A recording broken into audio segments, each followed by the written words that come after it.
मित्रांनो, आपल्याला माहित आहे की जेव्हा पाण्यात आपण मीठ टाकत असता तर ते विरघळते.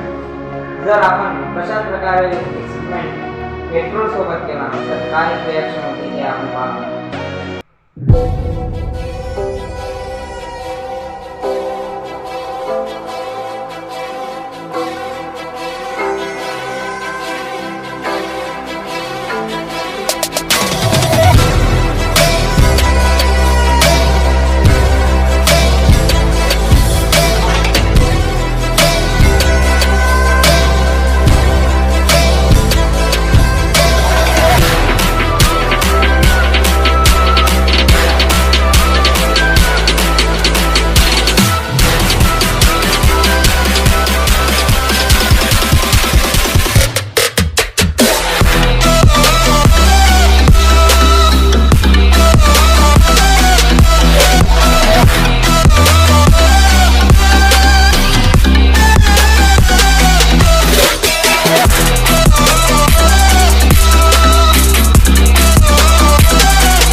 मित्रांनो, मीठ हे पेट्रोलमध्ये विरघळत नाही, कारण मिठामध्ये पॉझिटिव्ह आणि निगेटिव्ह चार्ज असतो.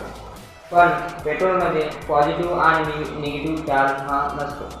पेट्रोल हे न्यूट्रल असते, त्यामुळे पेट्रोलमध्ये मीठ हे डिझॉल्व होत नाही.